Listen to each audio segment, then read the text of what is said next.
আমার বুঝজ্ঞান হইছে থেকে নিয়ে ছাত্র জীবনে যখন আমি অনেক ছোট ছিলাম, এই দোয়া যেদিন আমি পড়েছি কোরআনে, ওই দিন থেকে আজও পর্যন্ত আমার মনে হয় না আমার জীবনে 2 মিনিটের কোনো দোয়াও যদি হয়, 1 মিনিটের দোয়াও যদি হয়, মুহূর্তের দোয়াও যদি হয়, আমি এই দোয়াটা কখনো মিস করি বলে, জ্ঞাতসারে মিস করি বলে আমার মনে পড়ে না। ছাত্র জীবন থেকে শুরু করেছি, আজও পড়ে যাচ্ছি। আলহামদুলিল্লাহ, আল্লাহর কাছে শুকরিয়া আদায় করে আপনাদেরকে বলতে পারি, এই দোয়ার সুফল আমি নিজের চোখে দেখেছি, আমি নিজে ভোগ করছি। অনেক মানুষ আছেন আমাদের কাছে আসে, বিশেষ করে আমার কাছে যত মানুষ অফিসে আসেন, এক এক দিন কয়েকশো মানুষও দেখা যায় অফিসে আসেন, এমনও হয় কোন দিন কয়েকশো মানুষও হয়। তো আমাদের অফিসে অনেকগুলো ডেস্ক আছে, অনেক আলেম আছেন, তারা সমাধান দেন বসে বসে, তারা সহযোগিতা করেন আমার সাথে। অনেকগুলো ডেস্ক বসাতে হয়েছে, এত বেশি মানুষ আসে।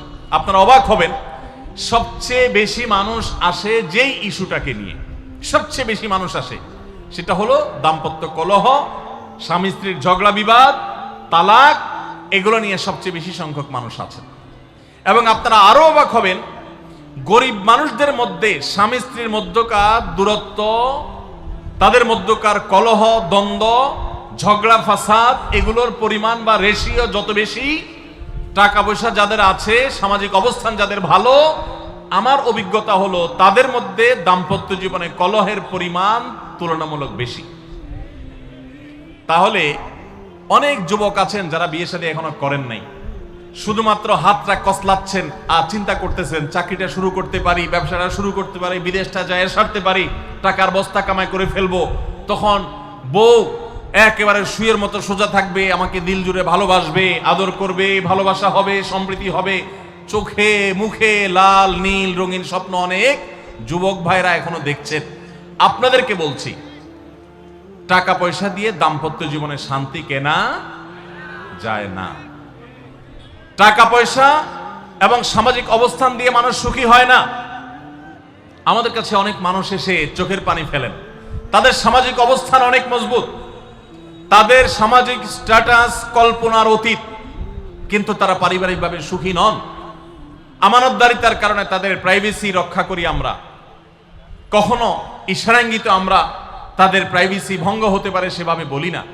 কিন্তু আমরা রেশিওটা আপনাদের সামনে পেশ করছি এজন্য, আপনারা যারা হাত কসলাচ্ছেন, যারা বেকার যুবক আছেন, যারা স্টুডেন্ট আছেন, যারা মনে করছেন যে টাকা পয়সা কামাই করে বস্তা ভরি, তারপরে আমি বিয়ে শাদী করে ফেললে সুখের সাগরে হাবুডুবু খাবো, আমি এরকম দেশ বিদেশ ঘুরতে থাকবো, এই রঙিন স্বপ্ন যারা দেখছেন তাদেরকে বলছি, বিশ্বাস করুন, সুখের সাথে এই টাকা পয়সা এবং সামাজিক অবস্থানের সম্পর্ক আপনি যতটা আছে মনে করেন, বাস্তবে ততটা নাই।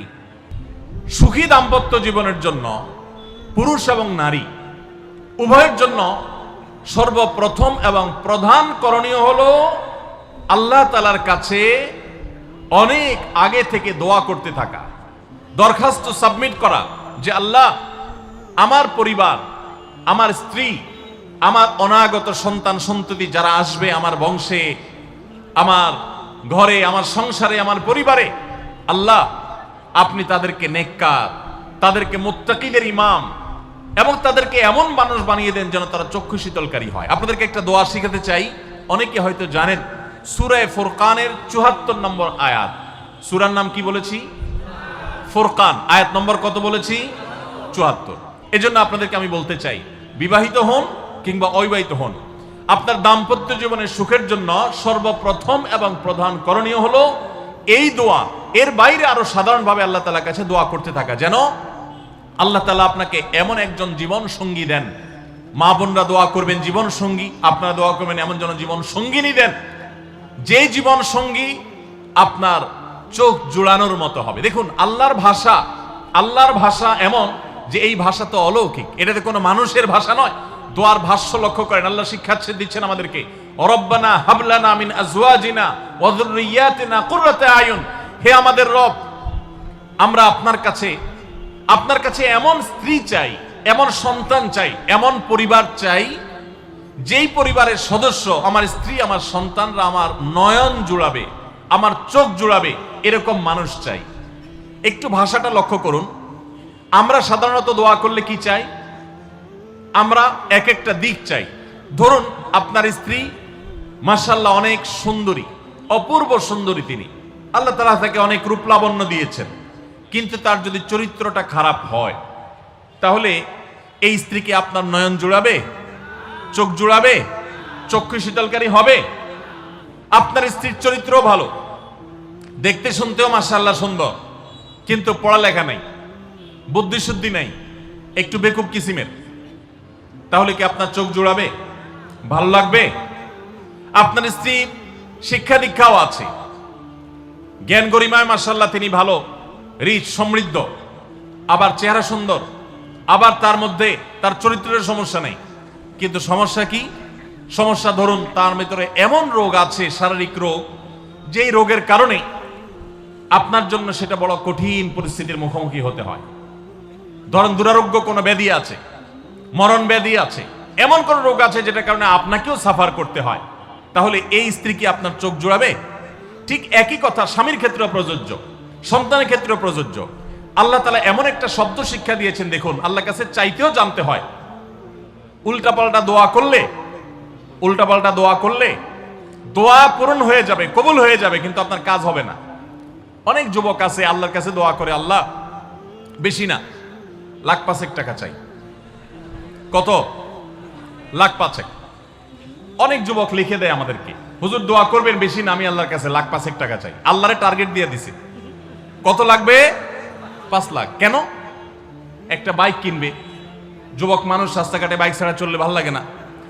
আর একটা ভালো সেট কিনবে, না হলে ফেসবুক স্ট্যাটাস ভালো করে দেওয়া যায় না, ছবি তুলে দেওয়া যায় না। সাইফুল্লাহ ভাই ছবি তুলে দিতে বলছেন না, মাহফিলের ছবি তোলা যায় না।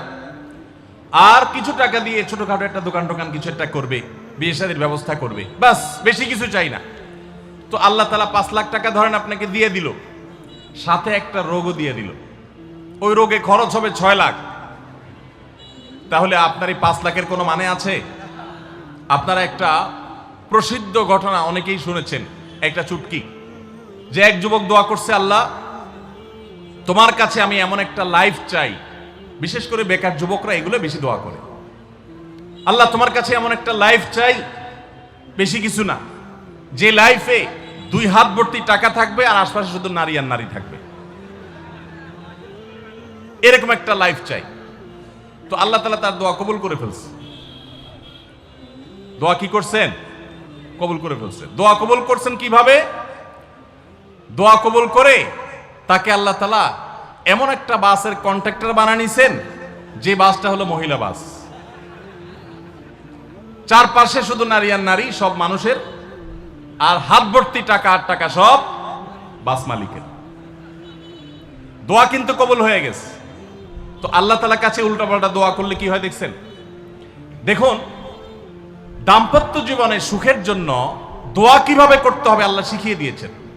রব্বানা হাব লানা মিন আজওয়াজিনা ওয়া যুররিয়াতিনা কুররাতা আয়ুন, আল্লাহ আমার পরিবারের সদস্যরা যেন এমন হয় যে তাদেরকে দেখলে আমার নয়ন জুড়িয়ে যাবে।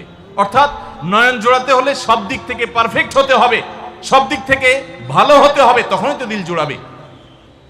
ওয়াজআলনা লিল মুত্তাকিনা ইমামা, আর আমাদের সবাইকে, গোটা পরিবারকে আপনি মুত্তাকিদের ইমাম বানায় দেন, সৎ মানুষ বানায় দেন। কারণ সৎ যদি না হয়, আল্লাহভীরু যদি না হয়, তাহলে কখনো তাদের মাধ্যমে আপনি সুখ শান্তি পেতে পারেন না। তাহলে প্রথম করণীয় দাম্পত্য জীবনের সুখের জন্য, সুখী দাম্পত্যের জন্য আল্লাহর কাছে দোয়া করতে থাকা। সূরা ফুরকানের ৭৪ নম্বর আয়াত, এর পাশাপাশি আরো যত আয়াত আছে, অথবা সাধারণভাবে আপনি আল্লাহর কাছে, আল্লাহ আমি ভালো সঙ্গী যেন পাই সেজন্য দোয়া করতে থাকবো। আল্লাহ আমাদেরকে তৌফিক দান।